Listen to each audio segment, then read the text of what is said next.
So, Nicholas, can you tell me a bit about your podcast? Let's start with this. So the podcast is called Beat the Mental Health Out of It. And I and my good friend Tony, I'm the defective schizoaffective. He's in the pocket. That's our screen names. And the whole idea is basically to increase outreach for mental health and mental illness and kind of educate, but also, normalize it, smash the stigma, so to speak. And the idea would be to increase outreach, make sure that the message is getting out there the way we want and just increase engagement, also kind of create a community is kind of the entire idea that we're looking for is the main thing. Monetizing would certainly be nice just to kind of get a bit of a return on the effort we're putting in and getting sponsors and things like that too, but like-minded sponsors. We want to make sure that we ideally wouldn't want to just take anybody, kind of sticking by brand, so to speak. But yeah, I mean, it would kind of just be at least getting back what we put into it and being able to get the equipment to properly do it, and also having somebody on the back end to help with the production, because that's one thing we're just not good at. We don't know what we're doing with that.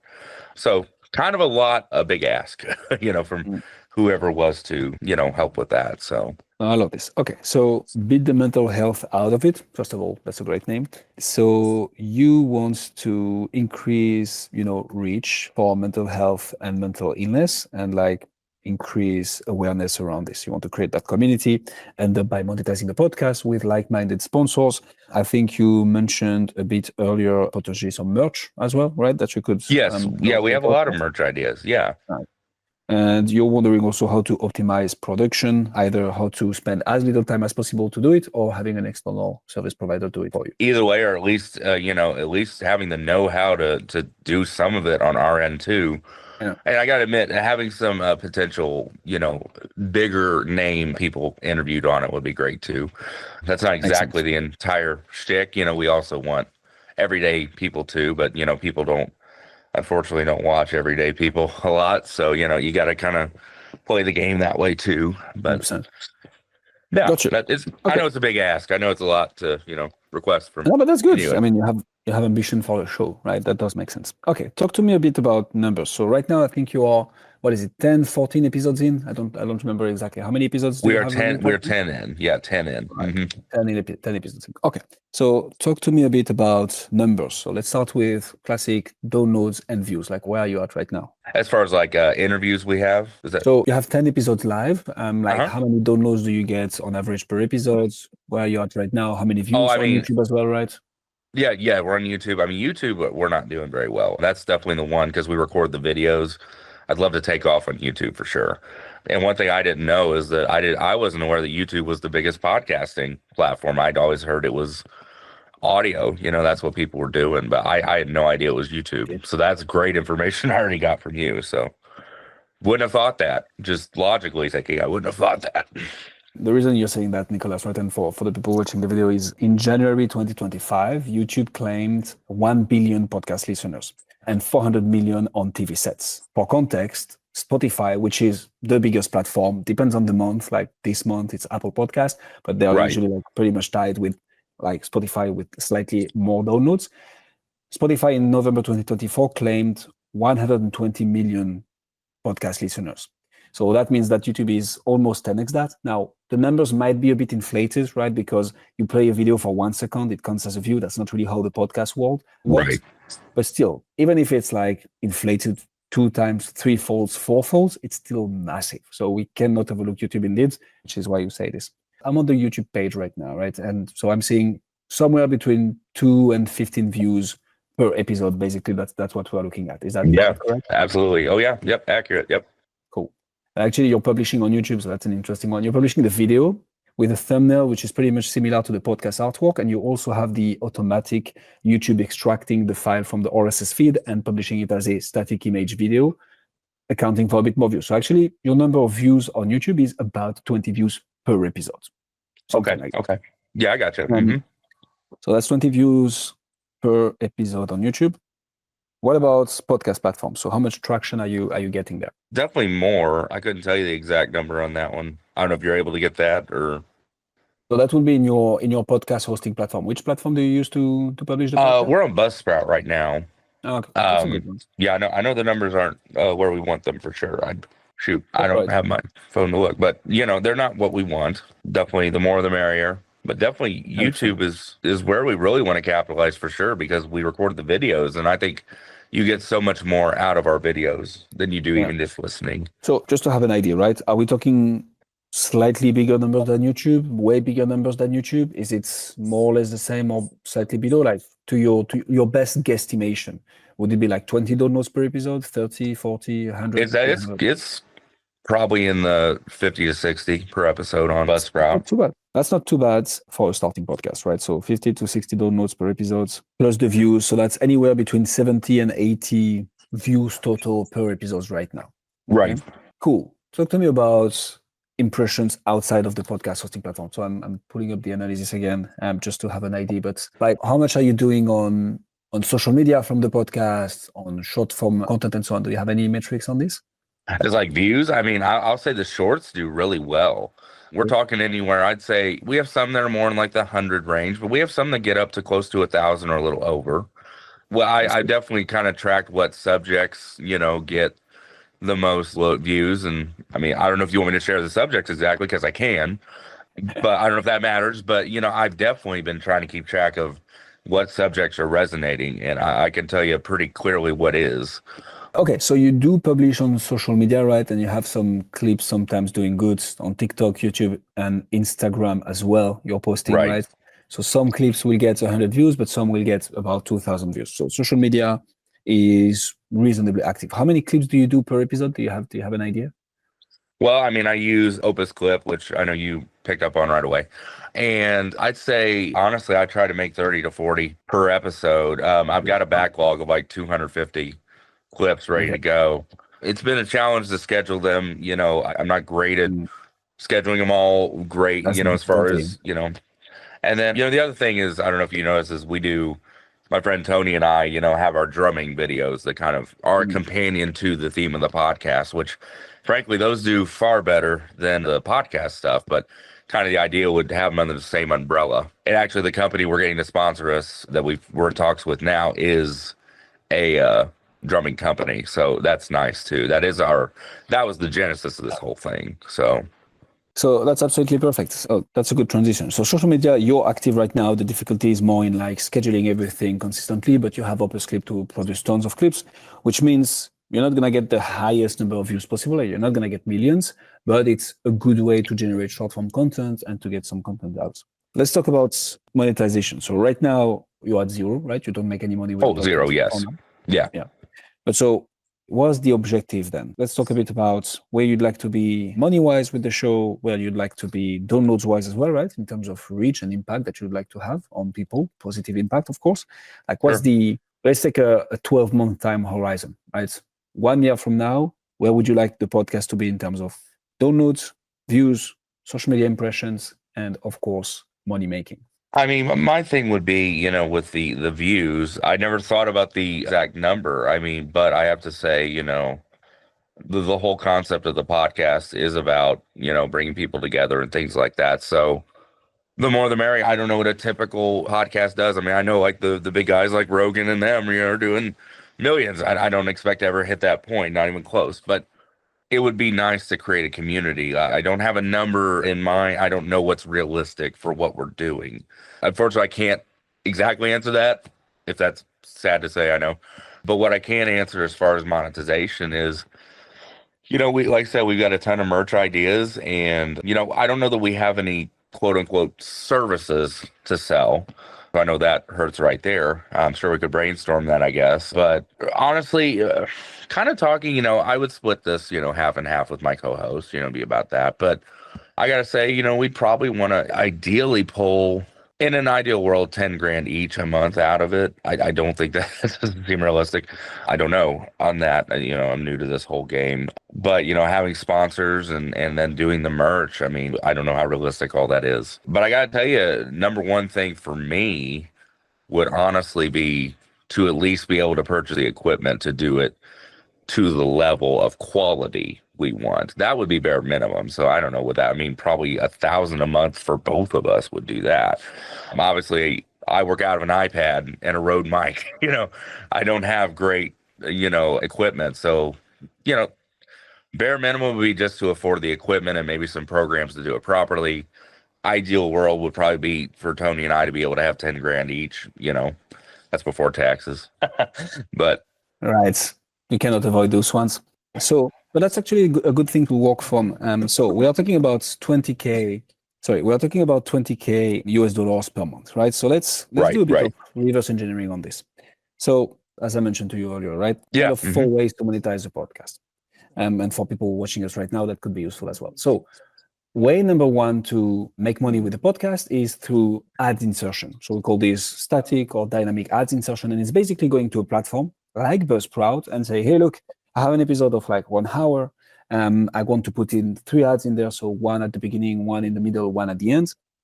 Typically, you're going to get paid by brands for that, somewhere between $10 to $25 per 1,000 downloads that you put the ads in front of. That's actually the numbers given by Tom Rossi, the founder of Buzzsprout, who came on my show. And that's Okay. typically what you can expect. The platform will take a 30% cut out of this. So that leaves you, anyways, somewhere between $10 and $20 per 1,000 downloads, which means if we reverse engineer that, right, you need to, in order to make $20,000 a month, right, 10K each, you need to be making, so 20,000, say you have 3 ads per episode. So that's, we're going to take a conservative scenario, $15 CPM. So that's $45 per 1,000 downloads on the show. And I'm going to need to reverse engineer that, $45 per 1,000 downloads. You need, so 20K divided by 45, that's 444. So that is 444,000 downloads per month that you need in order to make 20K a month from ads. But okay, so you need to, if you want to monetize through ads, right, you need to be getting at least 444,000 downloads per month, which is in the next 12 months, very unlikely to happen because this is many downloads.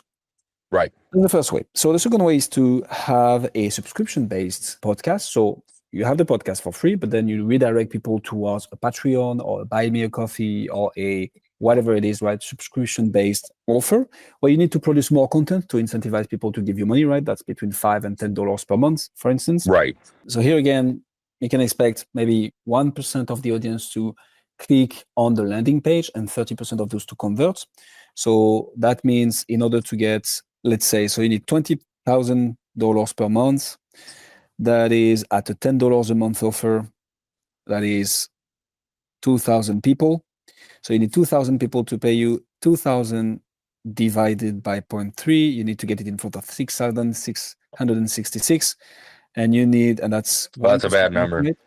Yeah. So divided by, times 100, sorry, 6,666.66 times 100. So you need to get in front of 66,700 people, basically, which is, again, a lot, right? Yes. Probably not the best way to monetize yet. Sponsorship deals. This is where it becomes interesting. So here we have clients who negotiate sponsorship deals between 300 CPM. So for every 1,000 downloads they get a $300 CPM. Okay. Okay. We have clients negotiating up to $1, sometimes $2, even $3 per downloads. So here, depending, it will all depend on niche. It will all depend on the purchasing power of your audience. We are aiming here, I believe, more to a mass market audience, but that will be interested into mental health and how to get better at it and how to be more mentally stable, but also having a fun time listening to you guys. Right. So we need to find sponsors who can pay you this. So we're gonna assume that you can find sponsors who can pay you $100 CPM, right? Because it's still pretty much mass market. Right. Now it becomes more interesting because if you put 3 per episode, right? So let's say for 1,000 downloads, you get paid $300. You find them yourself, right? So you don't have Buzzsprout taking a cut out of this. $300 per 1,000 downloads. So 20,000 divided by 300, 66 times 1,000. You need to find 66,666 downloads, not unique people. That starts to be a bit more realistic, although that's a stretch in a year. But back to your objective of ideally we want to make 20K each, and you didn't really know what was possible or how many downloads that would represent. Well, we know that if you want to make 20K each, midly conservative scenario, but where you also find the right sponsors, you need to get about 67,000 downloads a month, which is not nothing in a year to achieve, not impossible. But like if we say, okay, actually we are content with 10,000 total, so 5,000 each to begin with, we divide this by half, and then you work from here. Right. But that's to have an idea of like where we want to go. All right, let's see how we can get there. So the first thing I want to tackle with you, Nicola, is content, right? Because at the end of the day, as I say, all my clients, I mean, you can have the best marketing strategy in the world. If your content is, how to say this in the corporate language, is not that good, or is not what people want to listen to, well, it's going to fall off as soon as you stop the marketing efforts, right? Sure, so you want to start with great content. So how do you come up with content right now with your co-host? How do you strategize around this? Me being mentally ill, and then he works in the field. Mental illness, lends to a lot of topic. I don't research a lot of it, if that's fair to say. A lot of it is from personal experience and, societal observations and things like that. I do watch, the news and a lot of things on this subject. Do I do quote unquote research? No. But the topics, from my perspective, seem relevant. I do listen to a lot of mental health podcasts, and there's certainly we cover a lot of the same topics, but again, it's from more of a experiential, maybe a dark comedy kind of approach to it rather than clinical, and that's kind of what sets us apart that way. But to say I do quote unquote research, no. But we have a lot of kind of skit ideas to promote it, so a lot of kind of sort of random but fun themed ideas to promote it that have certainly been inspired by other content creators. So we have a bunch of different approaches to promoting it that might bring different sorts of people into it, if that makes sense, if that answers your question. It 100% does. So not that it's not a bad approach, right? In the sense of like, what will make your podcast successful is the fact that it's your voice, that you're creating a connection and a link with the audience, right? So it's important to bring your touch and indeed what you see and what you experience from life yourself and what you think is relevant. Now, it is also important, especially when you start a podcast, to have a data-based approach, because the worst thing, the thing that you do not want to happen is publish content that nobody cares about.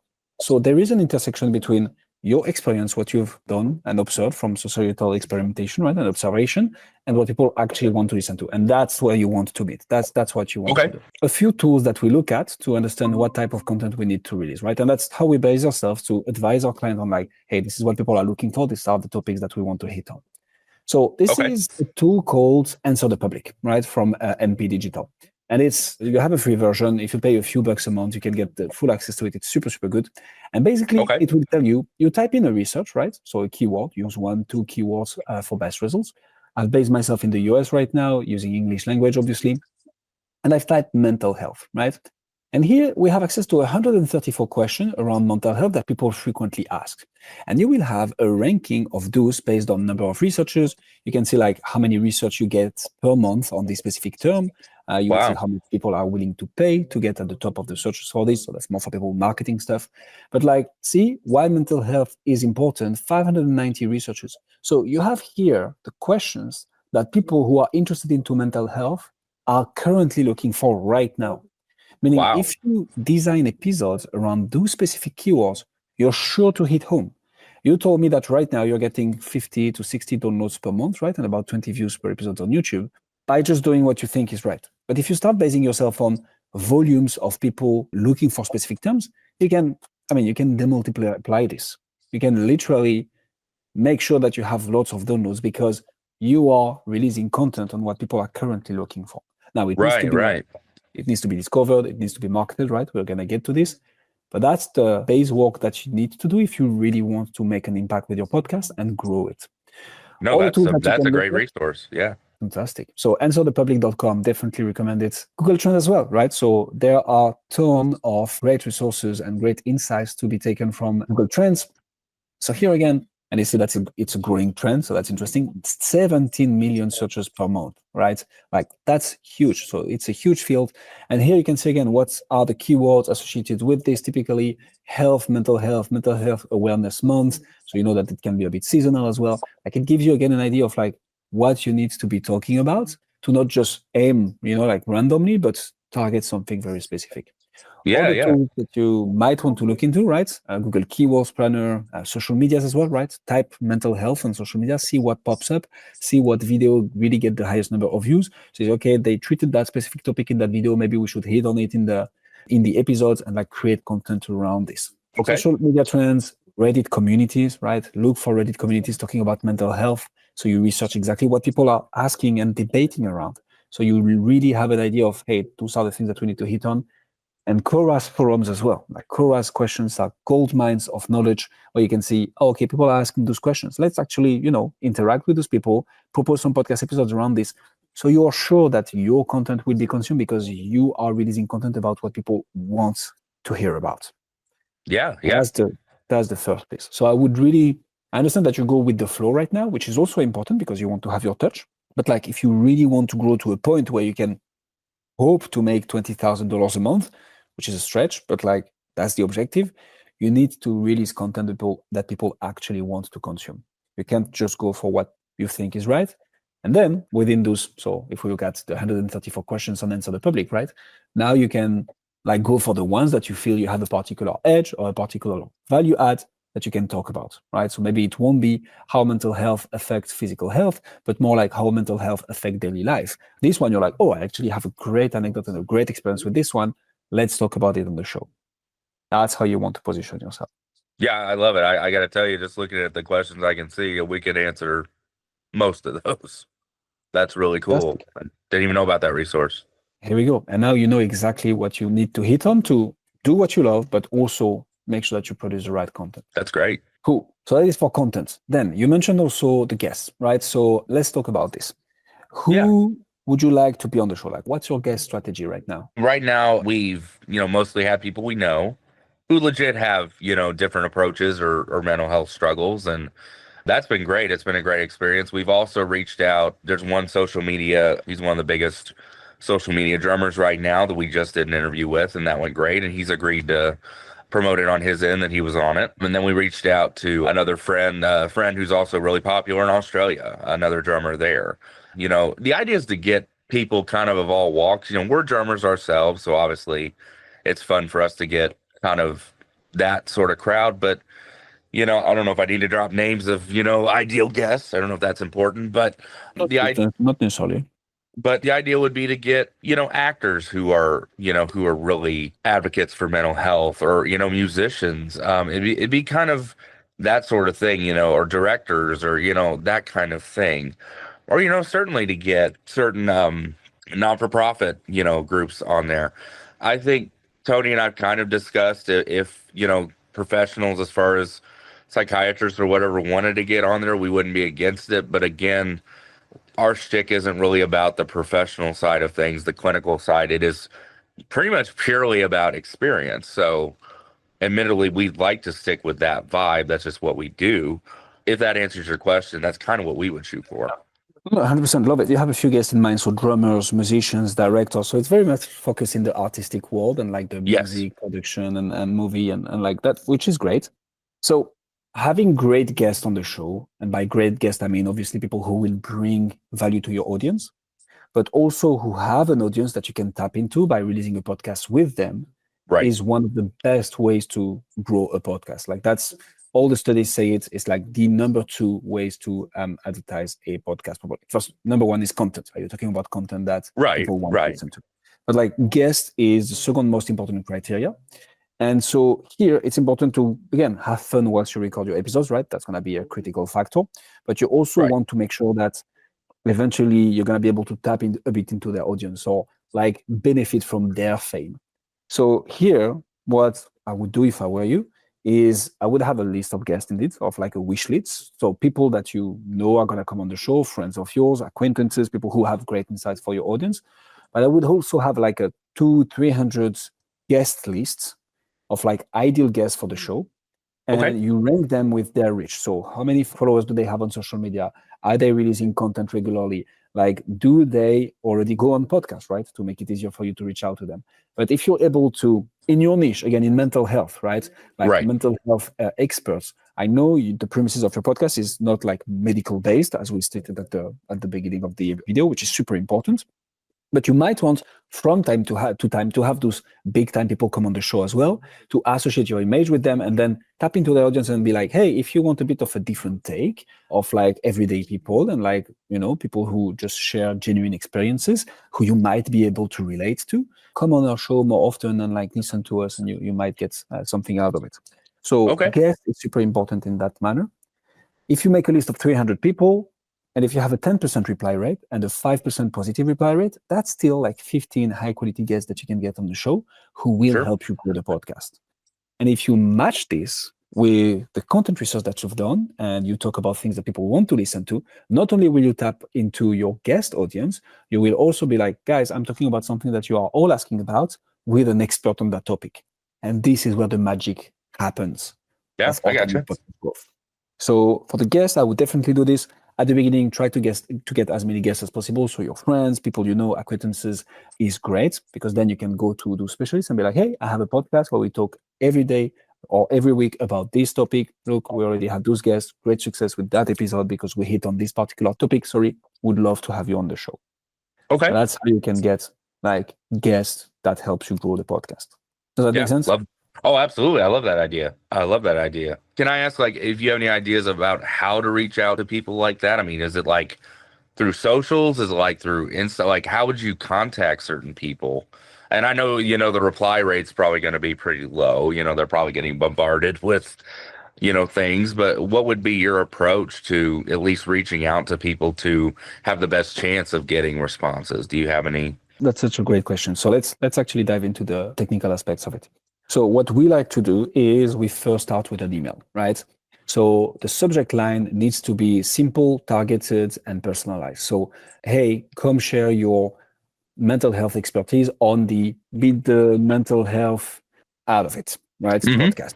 So you get people to know exactly that, okay, this email is about being a guest on a podcast, and it's very targeted to me because it talks about mental health. Let's open it. Then you don't want the email to be more than 1 minute long to read, right? So it needs to be straight to the point. The way we like to structure it is like, hey, first name, personalization, right? Loved your appearance at this speaking conference, or loved your talk on this podcast, or loved the work that you do at so-and-so company. I have a podcast that talks about mental health, and we help people with pain point number 1 to 3 get desired outcome number 1 to 3.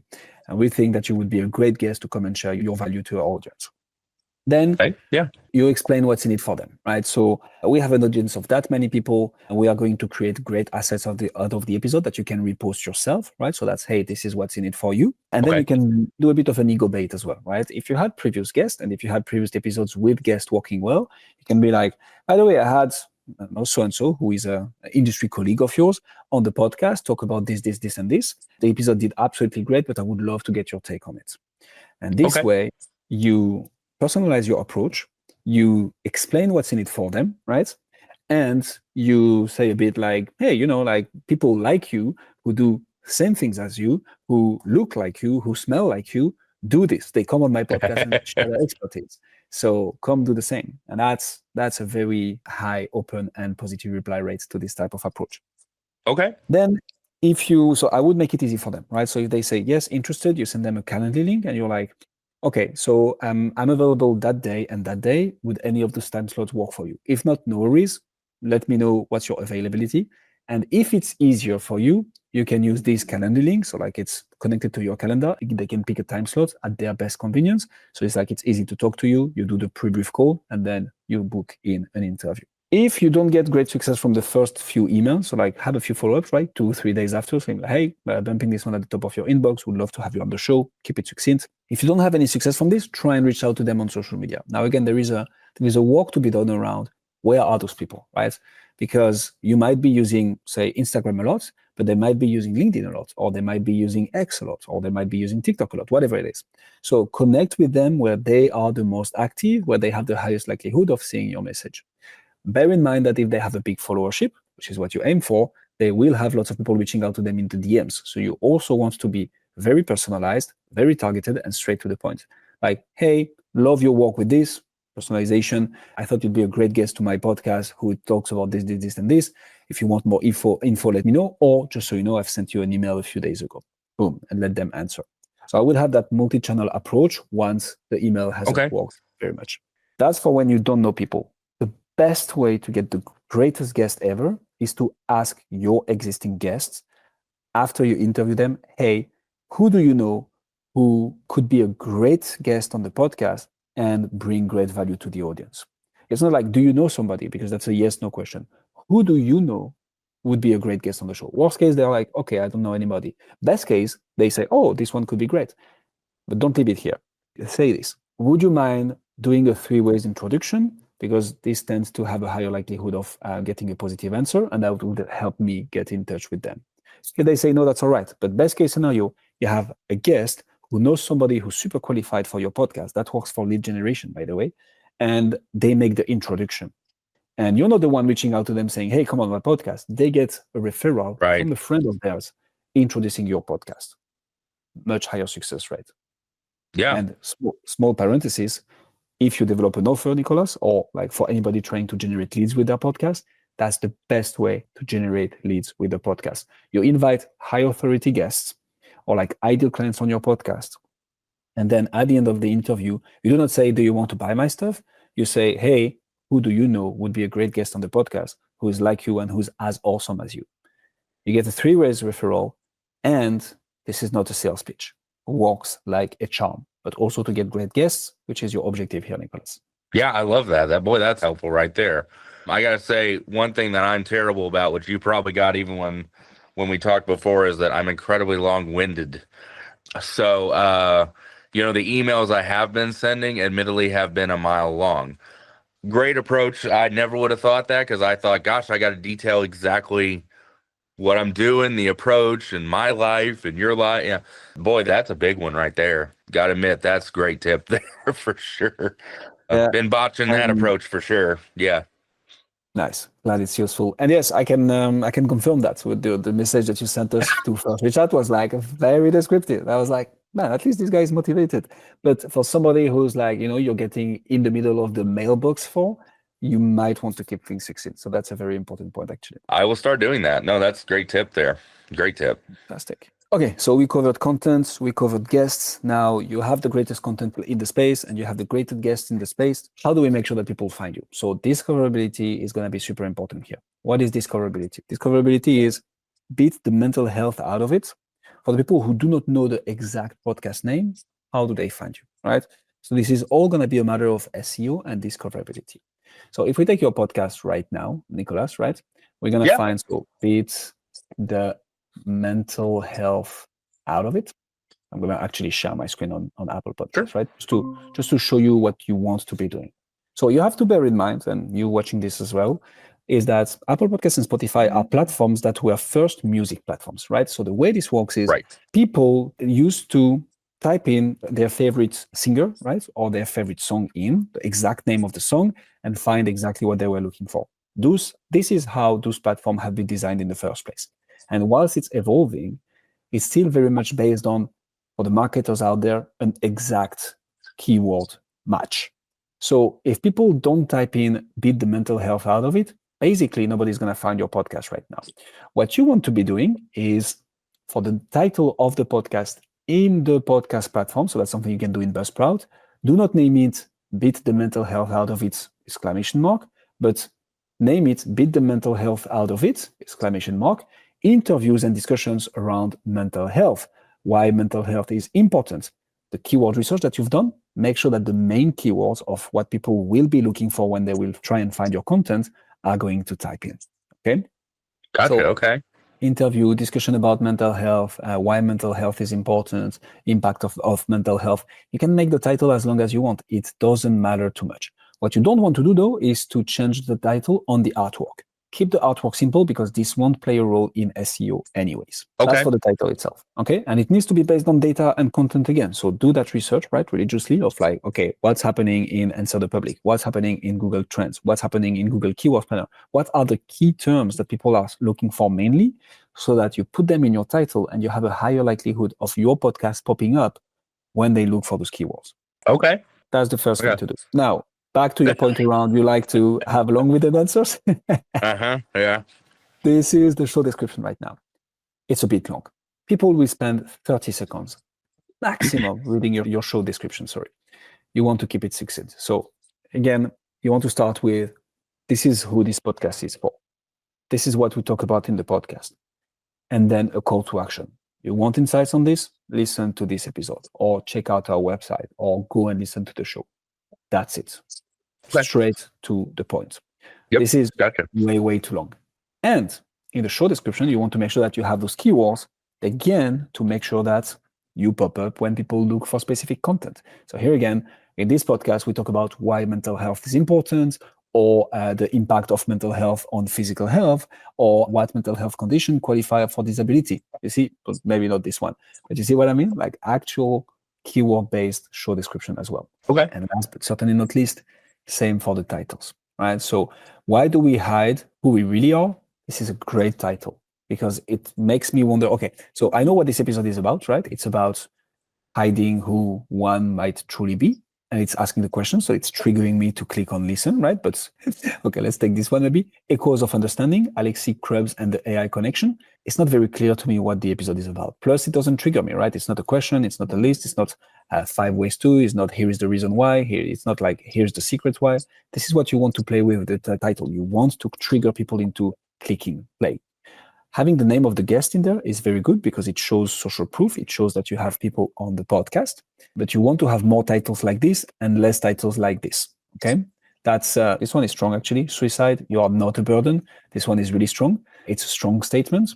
I would maybe change it into 5 reasons why you're not a burden, or why you're not a burden, or here is the exact reason why you're not a burden, right? Like make it a bit clickbaity, but deliver on that clickbait in the episode, right? There is nothing worse than being clickbaity and not delivering on that clickbait. You might be thinking right now, Nicolas, okay, but that doesn't help my SEO nor discoverability, right? And you would be right. So where the rest of the magic happens is in the show notes. So here, contrary to certain podcasters, you're doing much more than is needed. So here again, the show notes will be used for 2 things. Discoverability. I will say this part's not showing up on the screen. You still got, if you want to go back to the. Oh yeah, sure. So the list of episodes, you mean? Yeah. If you wanted to have that up, just. Yeah. Oh, sorry, you're right. So there we go. Yeah. The titles. But so those are the titles that we were talking about for people watching the video. So in the show notes, thanks a lot for pointing this out.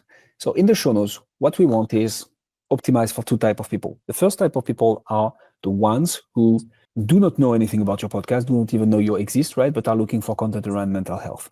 So here again, you want it to be keyword rich. You want it to start with a quick description of what's in the episode, then a quick description of who is in the episode, right? You included, Nicolas, because you want people to know who you are. And you might be like, but it's my podcast. They do know. Well, if you're doing your job well of growing the podcast, this is what happens. You have new people discovering you for the first time at each and every new episode. So you want to put a quick summary of who you are, then a bullet point list of what's in the episode, right? So in this episode, we cover, boom, bullet point number 1, 2, 3, 4, 5, based on keyword research. So that, again, people will find this specific episode when typing in certain things.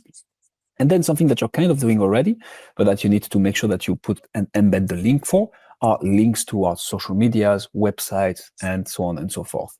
This doesn't help SEO, but this helps people who take so much value from the episode that want to find out more or connect with you, that gives them an instant way of doing it easily with a click of a thumb. This is what you want to be doing in the show notes. Okay? Yeah, can do. Okay. Everything that we just covered here applies for YouTube as well. So YouTube equals Google, Google equals YouTube. So they're a bit further ahead in terms of SEO, but you want to make sure that your description are keyword rich. You want to make sure that your thumbnails are keyword rich, not keyword rich, your thumbnails are appealing, and that your titles are keyword rich, but also triggering people. And this is how you're going to make sure that people organically find your content. Still with me so far, Nicolas? Oh, no, it's great. This is great. I'm loving this. This is great. Fantastic. So we've covered content, guests, discoverability. Let's move on to the next one. Actually, small summary of what we've done here. You get about 50 to 60 episodes, downloads per episode right now, right? 70 to 80 if we take account into YouTube, without hitting on anything that could optimize for growth. So if you hit on the right keywords, we've seen, right? You have people looking for like certain keywords 500 times a month. Doesn't mean you're going to capture all of those. But if you add those to the specific episodes that you release, all of a sudden we're in the hundreds of downloads, right? So we multiply by 2, 3 the number of downloads / views that you're getting. Right. If you have the right guest on, that allows you to tap into their audience, you can multiply, let's stay conservative here again, by 2 the reach of each episode with those guests, right? So that's a times 4 times 6 multiplier. And then if you make sure that it's discoverable, you are sure that you get those downloads. So we've already, just by focusing on the right content and focusing on the right guest and making sure people find your stuff, multiply by 4 to 6 the number of the reach that you have. Yeah, makes sense. Yeah. So discoverability is covered. Let's have a look at collecting emails. What do I mean by that? So what you want to be doing, especially because we're going to start integrating some monetization aspect in here, long-term goal for you is to have a monetization way to, a monetized podcast, right, through sponsorships, but also to help more people. Obviously, that's the premises of the podcast. So what we love to do, and that's our secret weapon for our clients and for our own podcast, is to capture email addresses, but not just be like capturing email addresses to be spammy, capture email addresses to provide even more value. What do we mean by this? So what you want to be doing is to have an email list of people that you can email once, twice, maximum per week with additional free value and updates about your episodes. So you ensure that part of your audience is always going back to your episodes because, hey, I just released an episode about this, and this. We tackle those specific points. Go and check it out on Apple Podcasts if you want to give it a listen. And all of a sudden, if you have like normal, standard, open, and click-through rate on your emails, you ensure you have a minimum number of downloads for each and every episode. So, okay, gotcha. What I would be doing if I were you, Nicolas, is I would set up a landing page with an ebook that you write yourself on 3 things to work on your mental health, or like a clear benefit to your ideal audience about mental health, right? It needs to be appealing, but it needs also to cater only to your target audience. I mean, you can write an ebook on how to, pimp your BMW, which I'm sure would get some downloads, but that's probably not your target audience, right? So you want to focus on mental health. The best way to do this is back to the content research, right? We are always back to this. Look at what are the main pain points of your ideal audience, their main desired outcomes, and you can propose a lead magnet that caters to specifically this. The lead magnet, so the ebook, needs to be of as high quality and value as possible, because this is going to have a whole bunch of consequences. Namely, do people trust you? Do people get real, genuine value from you? Are they going to open your emails afterwards? Because, hey, when Nicolas pings me or sends me something, I know it's valuable. Will people trust you and therefore trust your sponsors when you advertise them based on the value that you've given them beforehand? So all this is going to play a critical role, and you want the ebook to be very, very, very, very good. Have some experts help you write it, or have some quotes from experts, back to having this type of guest on the show as well. Could pick their brain on this. That's super important. Put this ebook behind an email wall. So for people to get it, they need to give you their email address. So not only do you lead with value, but you send them the ebook via email, and all of a sudden you have an email list, and you say, hey, just so you know, by downloading this ebook, you allow me to send you some information from time to time about new episodes, about valuable pieces of content around mental health. Don't worry, it is completely for free, and you can unsubscribe at any point in time. So you're like compliant and so on. Okay. But by doing this, you will build an email list, which is not going to be only valuable for you in terms of downloads, but it's also going to be valuable for sponsors once you start reaching out to them. Because what are sponsors going to care about? How many impressions are they going to get? How many people are they going to be put in front? And how many people from your audience are going to buy their stuff? The fact that it needs to resonate with you is super important, because if you advertise something that you don't trust, the audience will feel it. But when you tell sponsors, I have an email list of, say, 3,000 people, this is gold, because they know they have like a 45% chance of landing into someone's email box with a 45% open rate approximately. So this is a super important aspect of the long-term goal here of making money with the podcast, but also helping people, get better with mental health thanks to your updates and your episodes. Yeah. Okay. Yeah. Makes sense. Okay. Fantastic. Any idea of what type of ebook you could write, Nicolas? Do you have ideas popping up in your mind right now? Oh, a bunch, actually. Yeah. I mean, I can definitely research what the big ones are, but I'm pretty versed in the mental health thing just from experience. So yeah, I could definitely riff with that. Absolutely. Nice. Cool. And does that make sense to you? Like being able to capture those people's email addresses and like help them further with emails and like updating? Yeah. So you would say you would recommend like starting a website, right? Would that be? I would 100% start a website. Yes, because not only would that allow you to, and we're going to get to the marketing part, but write articles based on your episodes, so tap into reading audience as well. But that will also allow you to have a space on the internet where people can find out everything about you. So you will have an about you page, you will have a podcast page, you will have a partners page for the sponsors, and you will have that landing page so people can download your ebook. It will be the place where people can find out everything about you, which is super, super important as well. Okay, great. Okay. You can set up one very easily, honestly. Like if you want somebody to do it, you can find very cheap labor online for like $200-300. You get a website live, or you can do it yourself with WordPress. It's super intuitive. They have like podcast website templates, and like you can set that up pretty easily. But then it will, in the long run, you will benefit from it hugely. Okay, great. Okay. Cool. So that is for email list. Let's talk about marketing the show. So right now you're doing short form content, right? Yes. So any reason you're not doing, for instance, articles or like newsletters or like other aspect that could help market the podcast? Didn't think about it. That's a very good reason. Yeah, happy to tap into that for sure. I never really thought about it on that one. Yeah, happy to tap into that though. So you're doing something already very good, which is using the podcast episodes, right, to create short form content. You're creating a whole bunch of them, which is great, which is a bit overwhelming, right? Because you have 270 short form videos in the bank. What I would say about short form content, first of all, I would publish on the 6 main social media platforms, which is namely LinkedIn, Facebook, Instagram, Twitter/X, TikTok, and YouTube Shorts. Okay. I would do 3 per episodes, max 7, right? If you release 1 episode per week.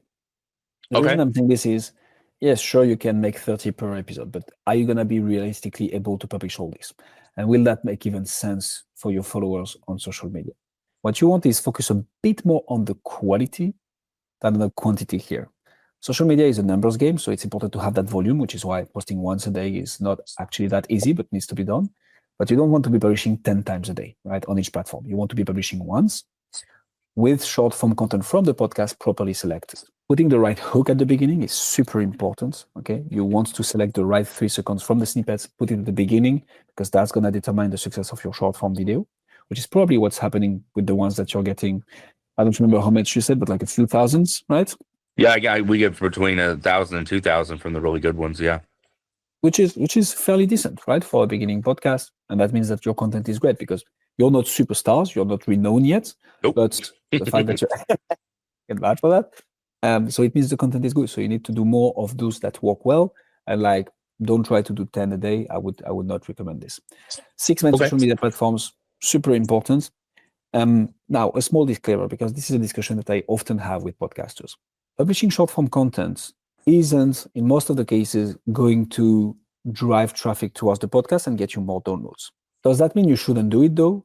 Absolutely not. You should and you must do it. What that will do is it will grow a followership, it will grow an audience on all the platforms without too much additional efforts, because that's not content that you need to record from scratch.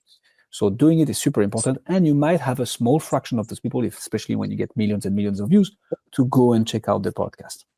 But like most of the time, it won't get more downloads, but it will get you an audience on those platforms, which is super important, because again, what people care about, and if we talk about sponsorships, is like they will check you up. They will not just look at the podcast, they will look at the ecosystem around the podcast. And if they see that you're getting 10,000 views a month on Instagram and 5,000 views a month on Facebook and 20,000 views on YouTube a month, all of a sudden they have a much more holistic approach and holistic footprint if they sponsor you, which is much more valuable. And again, if you're generating leads, that's the same spirit. I would do as well an SEO optimized article. What do I mean by this? So for each and every episode, Nicola, I would have on the website that you will build, I would have an article, which is a written version of the episode that you've just released. Because remember, we are basing ourselves on the keyword research, right, of what people are currently looking for when it comes to mental health. There is a huge reading audience out there that is looking for exactly the same thing. They're just not consuming podcasts. You want to tap into them. Plus, if you're doing expert guests on the shows, that's what you can do. So transform all the episodes into written pieces of content and put them live on the website. And last but certainly not least, the newsletter, right? When a new episode goes live, you know it's content people want to listen to, advertise it to your email list. Say, hey, new episode is live. Here is the summary of it. But if you want the full juice, you want to experiment the full thing, just go and check it out. It's here live on, and you put the link towards the platform that you have the most traction on. Okay. Can I ask, like you said, to do the written version of the episode? Please. You're not talking like word for word from the, like, we're not transcribing it. You want like a page article, kind of what we talked about. Is that kind of the idea? Or is it like a word for word transcription? How would you approach that? It's a great question. So let me ask you this in return, Nicolas. When was the last time that you've Googled something and that Google proposed you in the results a transcript of a video or of a podcast? Can't say I've seen that a lot. It's probably never, right? It's because in reality, nobody reads transcripts. Google knows it because what Google wants to do is provide the best results, right? So if transcripts were working, they would propose them. What transcript used to do 20 years ago is that it's very keyword rich, right? Obviously. So back when keyword stuffing was a thing, meaning back when when you wanted to have as many keywords as possible on the page, this was working, but people don't actually read transcripts. What I mean with an SEO optimized article is like a good written piece of content, meaning imagine you're not tapping into somebody who wants to read a transcript of a podcast. You want to help somebody who likes to read. So it needs to be a good and compelling article with titles, with subtitles, with a bullet point list, with numbered list, with images, with quotes, with links towards other external resources and internal resources. This is what a good, compelling article is. Okay, gotcha. Okay. Okay, and just while I'm thinking about it, on actual videos, like shorts and even the podcast episodes themselves that are on YouTube, how important are hashtags and like how many and all that stuff? Because I've researched that and I hear they're like doing three's great or like throw as many on there as you can. And what's the secret to the hashtag thing? I don't understand it. So, first of all, and we have a bit of a controversial take on this, which is not controversial, which is just facts, but people have a hard time with it. Hashtags don't work. What do I mean by this? So the CEO of Instagram, literally the CEO of Instagram, has said that hashtags had very little impact on discoverability, right? Again, back a few years ago, hashtags were allowing people in the discover page to find posts related to a certain keyword. So if you were getting lots of traffic from the discover page of a social media platform, you wanted to have hashtags because that means you will pop up when somebody searches for mental health, for instance. Now, what TikTok has brought to us and to the Western world is that it rewards content that hooks people and that keeps people watching. At the end of the day, on short form platform, we are all about scrolling, right? You want videos who make people stop scrolling and who make people watch. At the end of the day, what any platform wants, and that's applicable everywhere, is more users and more users staying longer. If you can help them do that, they will push your content more. It's not because you're going to put 6 hashtags or 27 hashtags that they will show your content more. Is your content helping get new customers, so we get new users and retain those users? That's it. So I wouldn't bother too much with hashtags because that has very little impact on most of the platforms. Just focus on creating great content. That's my take on it. Great tip. Great tip. Okay, cool. Fantastic. We've got this website, newsletter. Any questions on your side here, Nicolas? Just like random questions at the end. So I still want to talk about monetization, right? Sponsorships, like when to start looking for sponsors and what to expect exactly. But if you have any questions on any of the aspects that we've tackled so far, please feel free to share. I'll go and throw a couple in. I don't have a Twitter X account. Would you recommend probably setting one up and kind of doing the same thing through that? 100%. And then I don't know if you know about Discord, or what your experience is with that, because we do want to create. What's that? I very much know about Discord. I'm a former WoW player, for context. So yeah, definitely. Oh, okay, cool. Okay. So what I was going to say is like, we're trying to start kind of a written community, which we have a Discord started. It is not remotely taken off. But the idea is to start a written community where people can feel safe sharing ideas and then, of course, kind of helping each other, kind of a self-sustaining kind of thing. We just want to be the spearhead for it and then let people kind of take it from there. what would be the best platform to do that on? I mean, I've heard of Lemon 8. I've heard of what's the Instagram one? Those Thread? No, threads. Yeah, sorry. Yeah, I'm not no. good at this stuff. But like, what would be the best approach to creating that dynamic too? Because honestly, that's a big part of what we're trying to do too, is create a safe space for that sort of thing. Like I said, the Discord's not taking off. I don't know if that's still the best way to do it, but what's your opinion on that? So you want to have a closed community, right? You don't want it to be public. You want people to feel safe and be able to share and potentially interact with this community, help them out, and potentially feature some of them as guests or use the content created from this community on the podcast. Is that correct?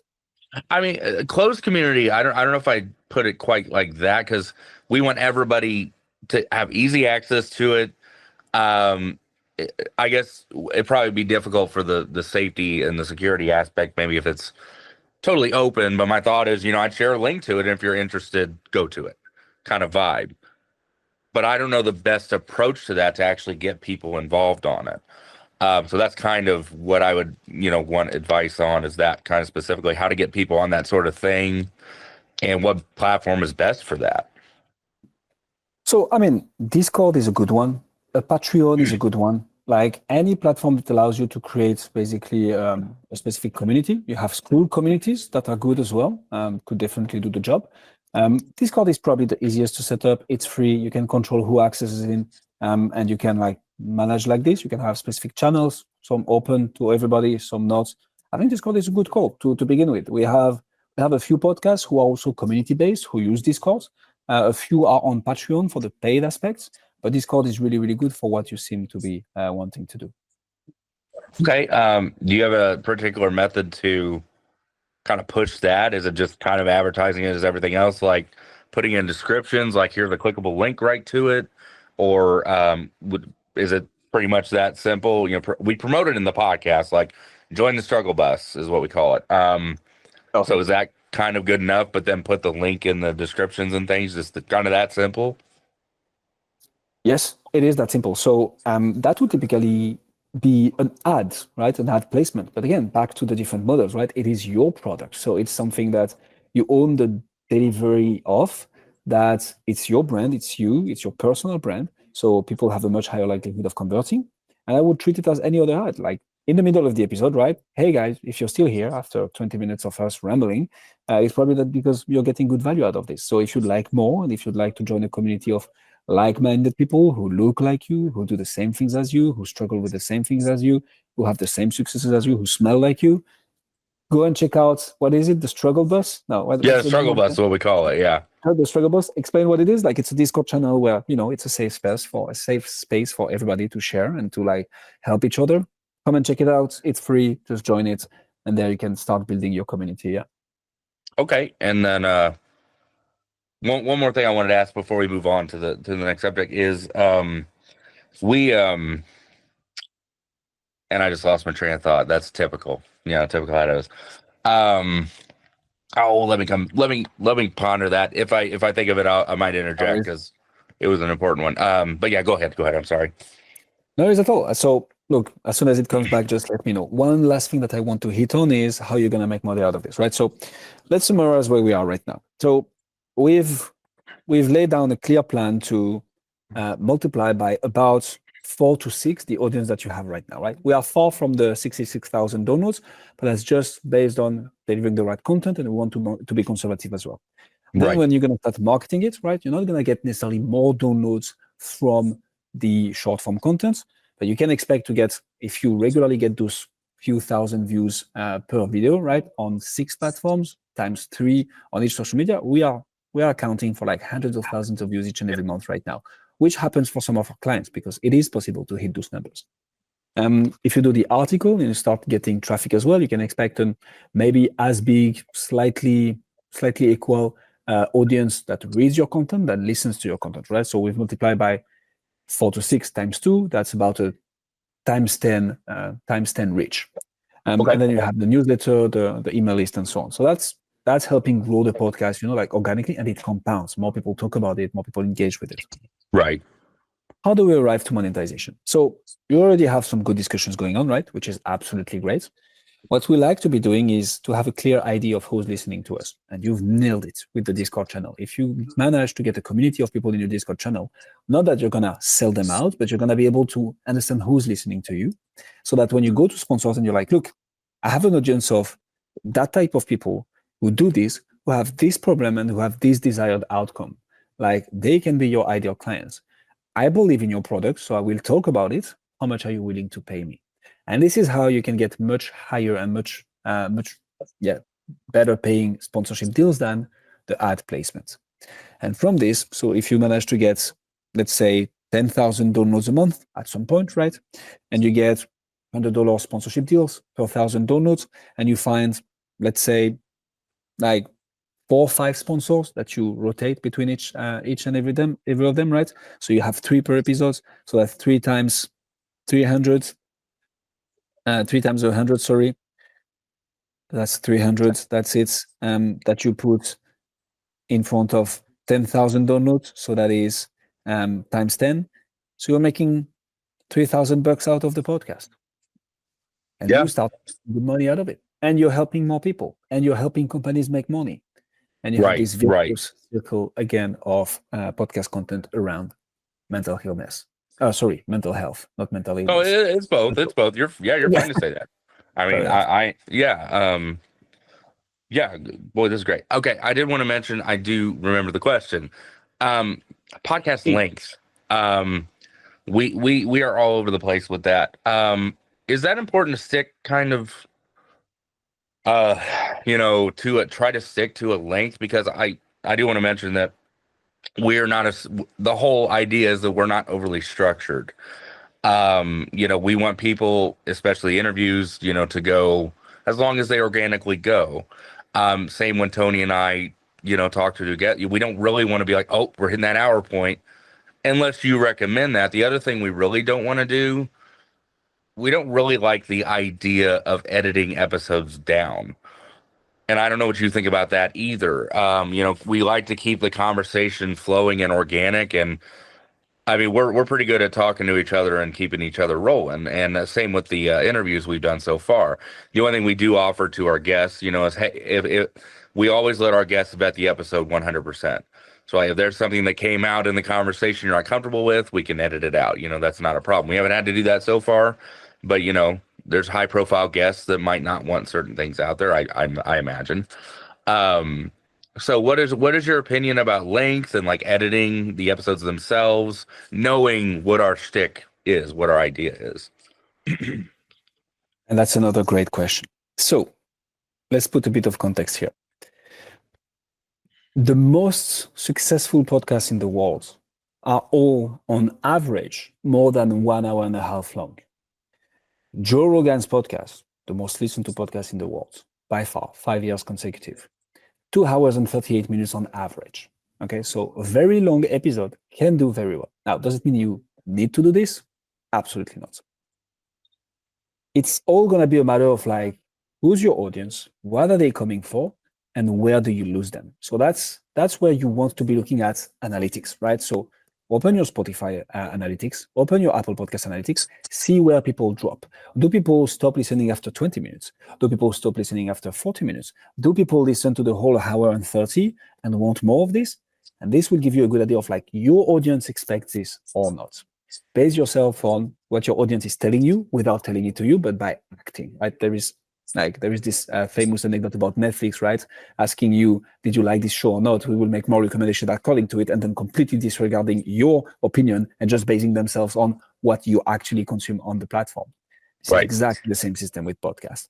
So what we like to start with clients that start a podcast and wants to get success out of it, is we aim for 40 to 60 minutes episodes, because that's a typical length that is enough to create a link with the guest, provide insights to the audience, that the audience can listen to whilst commuting, right? Typical 1 hour commute or 40 minutes commute, that they can go for a run and listen to the podcast. But if we see that people are going all the way through, and when we release a 1 hour and a half episode, they still listen to it, well, we go for a longer episode. On the contrary, and we had a case recently with a construction podcast where the audience was all the time stopping at 20 minutes. And it was actually episodes that were already kind of split in two because he was talking of news and then he was interviewing a guest. And we're like, let's just cut the episodes in two. Let's release one of 20 minutes about the news and one of 20 minutes with the guest. 90% retention rate. So first thing is base yourself on data and on what your audience is already telling you. Then experiment, right? And ask the feedback from the audience. And you will know exactly what length you need to go for. You can start with 40 to 60 minutes episode as a base. I know you're doing longer right now. Just check it out, right? Are people sticking to the end? If so, you know that you need to continue. If not, that's how and when you adjust. Okay. And then I know I'm bombarding you with questions. I hope that's okay. That's the whole point. That's the whole point, yeah, mate. Good. Okay. The other one I have is I know a lot of podcasts do like seasons. I don't know exactly how that works either, but they're taking breaks or that sort of thing. I mean, I feel like we have enough ideas to keep pumping stuff out, and especially if we get guests. So what's your opinion on seasons? I mean, is that smart to do so you can give people a break to be ready for the next, or what's the best strategy with seasons? That's another great question. So we don't believe in seasons, but here is why. At the end of the day, if you come up with an absolutely amazing episode that's going to help people with an absolutely amazing guest, whether you release this episode in January or in February or in the middle of August or after Christmas, actually, we had great successes with publishing episodes after Christmas and before New Year's Eve. People are going to listen to it. So as long as it's great content, when you release it doesn't really matter. Now, the way people use seasons is more to be like, okay, I'm going to find a sponsor for 50 episodes. That's going to be 1 year. Then I'm going to have a 2 weeks break or whatever. I'm going to launch another season. But the audience doesn't care. You can treat them as seasons on your side if you'd like, but like the naming them season to your audience, we don't really care. Another important thing though is consistency, right? You want to make it a habit for people to listen to you. If I know that Nicolas releases a new episode no matter what, every Tuesday at 8 a.m., I'm much more likely to tune back in every Tuesday at 8 a.m. The moment this stops, you lose some compounding effect. You lose some recurring audience. So it's fine if that's what you need or that's what you want. But just so you know, stopping the episodes to make seasons is going to lose those recurring listeners. So we don't like seasons. Now, if it's like you cannot do without it, do some seasons for sure. Don't necessarily advertise it. Just say the podcast is going to take a break. We're back in September, something like this. Okay, and then as far as episode posting frequency, right now we're weekly. Would dropping down to 2 weeks really affect much? We want to keep it at least every 2 weeks. But would it be wise to spread it out? Does that give people a chance to consume it, or is it better to keep pumping it into them?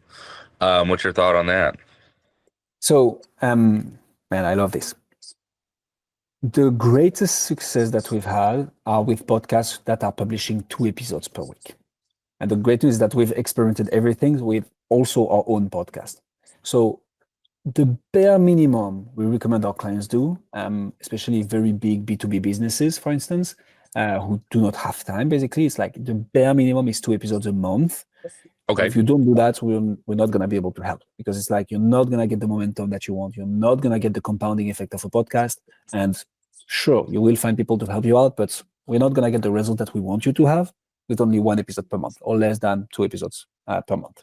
Okay. That's the bare minimum.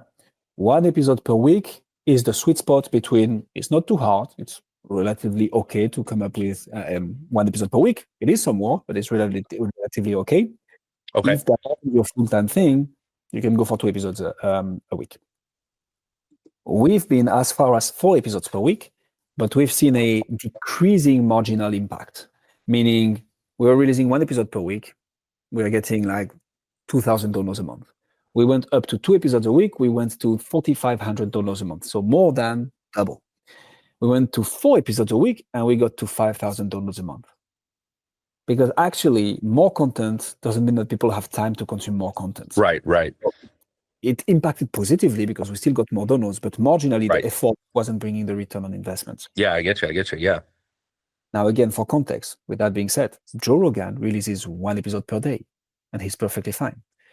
Johnny Dumas from Entrepreneurs on Fire, 1 episode per day. So it is possible to get great success, but it is a hell of a rhythm. And this is for specific setups, which I wouldn't typically recommend when you start a podcast. Right.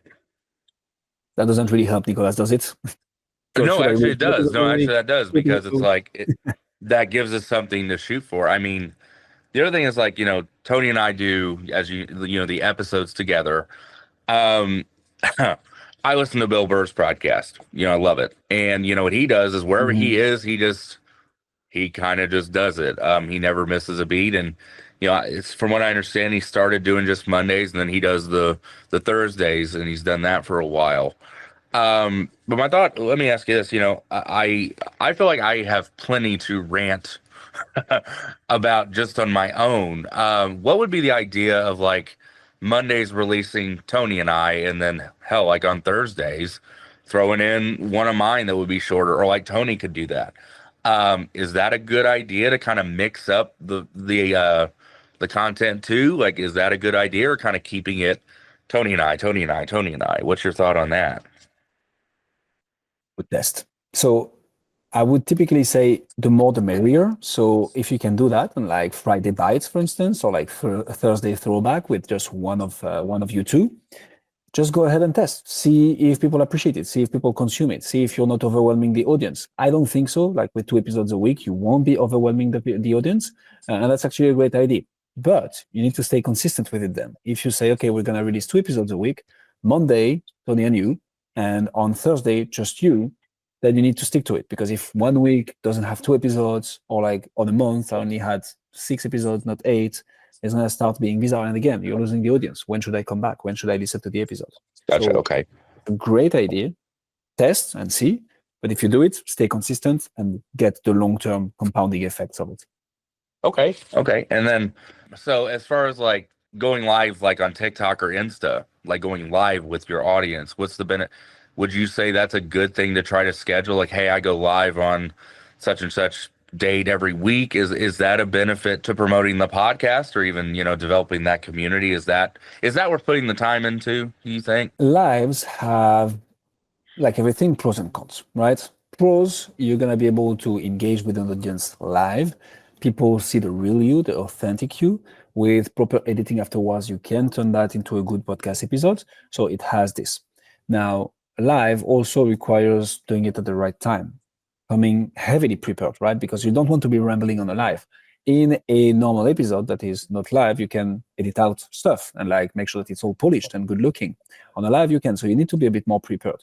But if you like to go with the flow, I would 100% recommend this.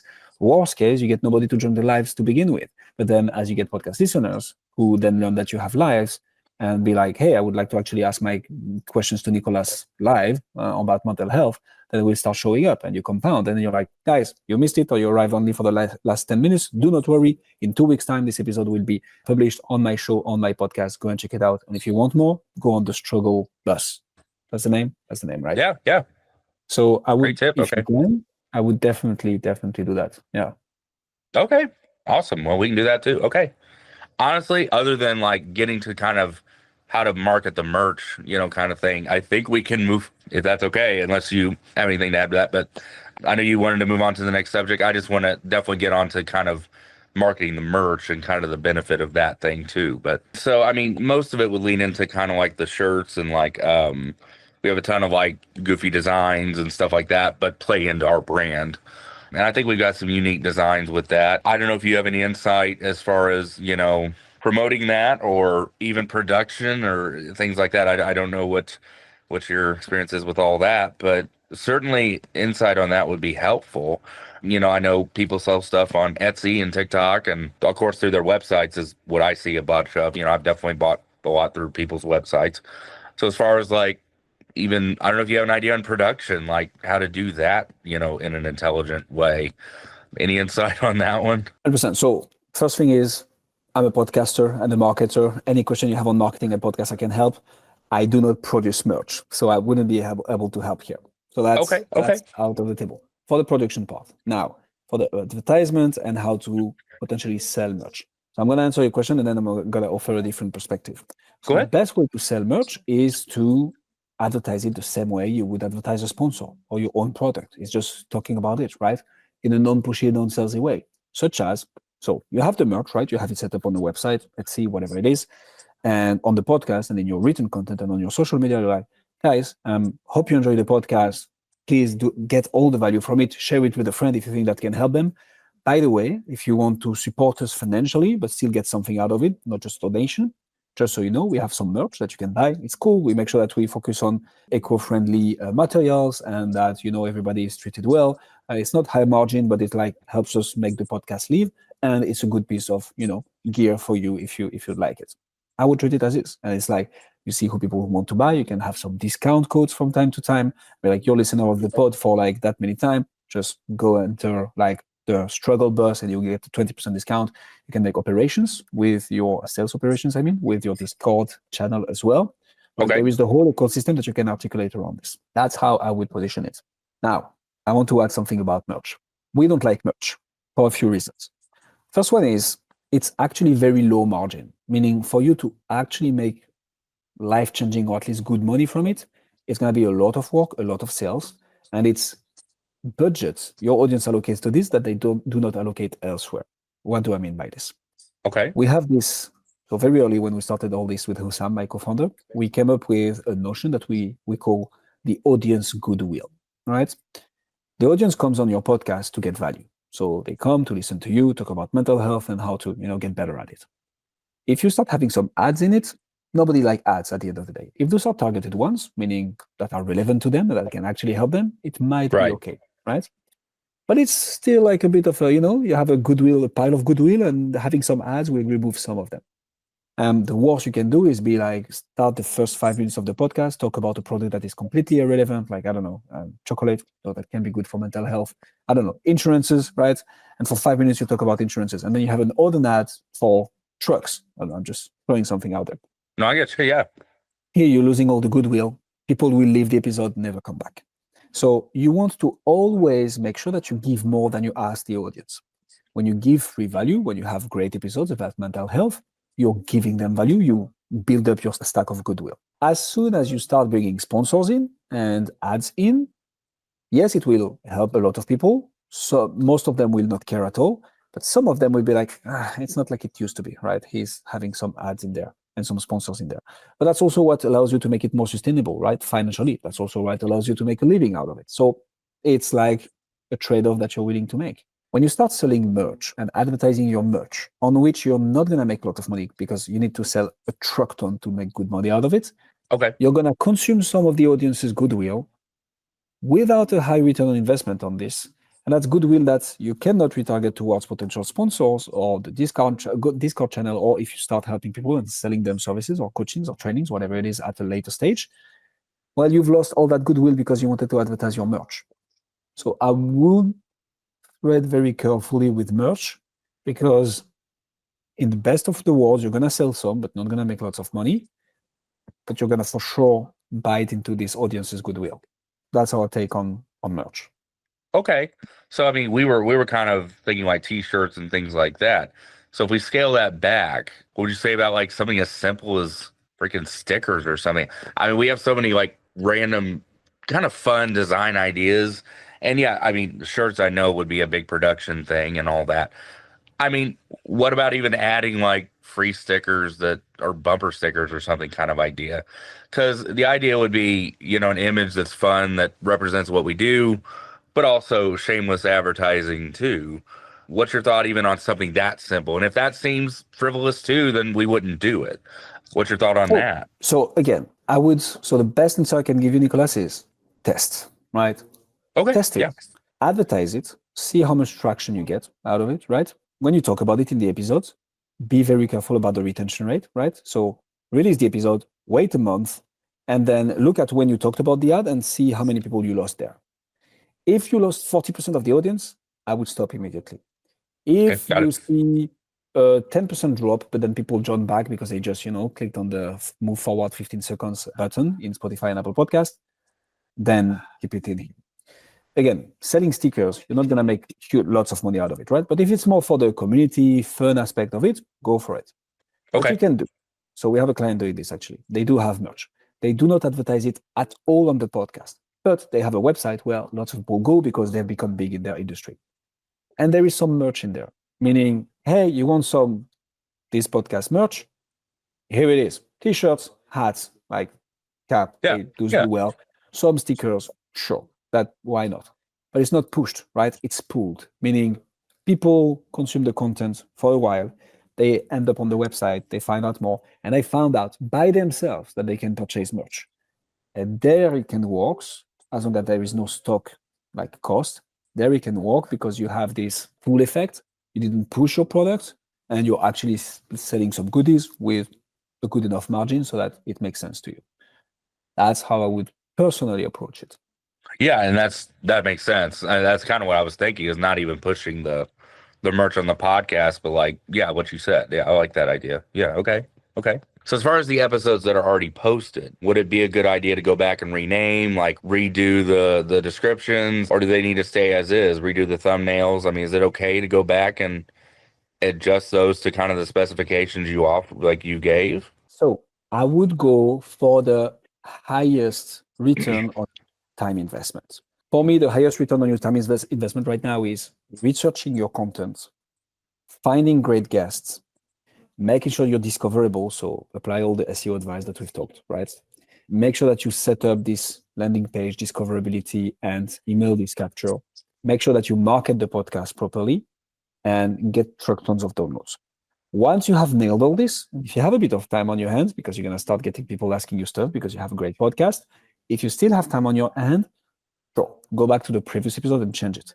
But at the end of the day, like many platforms, right? When you first publish a piece of content, the most of the hype is going to be within the first 48 hours. For podcasts, it's a bit longer, right? We typically measure at 1 week and then 1 month. But episodes published for a while now, people aren't going to receive the notification if they are subscribed that a new episode is live, right? It's just that if they happen to go back to your podcast episodes and look at previous episodes and they see, oh, actually, I didn't see this one, the title looks interesting, then it like the marginal, back to the number of episodes released and the marginal increase of downloads, the marginal results you're going to get from this is not going to be worth the effort for now. Okay. That's very helpful. Okay. Yeah, this was great. Thank you so much. Of course, Nicola, no problem at all. So we've discussed, just to summarize everything, right? So you can take this home, but also anybody watching this has a clear understanding of what we did here. So really find the content strategy, right? Really basing ourselves on what is it that people are currently looking for, cross-measuring data, so Answer the Public, Google Trends, Google Keywords, social media, Reddit, Quora, to make sure that the content that you're going to release moving forward is content that people actually want to listen to, right? So you already have 50 to 60 downloads per episode, 20 views per episode. That's all in all about 70 views per episode. Just by doing this, we are assuming you can multiply by at least 4 or 5 the number of downloads that you're getting. Have the proper guest on it, right? Again, it's a bit hard to say, will they reshare it? Yes, no. But like having the right guest on the show will help you tap into their audience. So again, multiply this by 2-3 folds. Let's stay conservative. So that makes the time 10 of audience reach. Then we talked about discoverability. That's gonna what enable all this, right? So no multiplier here. Collecting emails, no multiplier here, but that's how you're gonna create a loyal audience. You can also set up that Discord channel that will help create this community aspect that you can also ask questions on, like, hey, what episode do you want me to release next? And marketing, and this is really where you get the dozens of thousands, potentially hundreds of thousands of views each and every month on social media. Articles will bring you at least as many impressions than the downloads if you do things right. So that's another multiplier here. So that's a time 15 the audience. And then the monetization aspect. So we are on the road for the 20K a month. It's not going to happen right now, but we know exactly where we need to be headed to get that. And then we had the whole Q&A session on like how to actually do this from a logistical and operational standpoint on the day-to-day. It was a blast. It was an intense session, Nicolas. Anything else that you wanted to explore, discuss, or anything else you wanted to ask? No, I mean, honestly, I had a plethora of questions and you answered them all great. So I think got a great insight and know certainly some very key adjustments to make and everything. So I appreciate you very much. Thank you very much, Nicolas. Cheers. Yeah, see ya.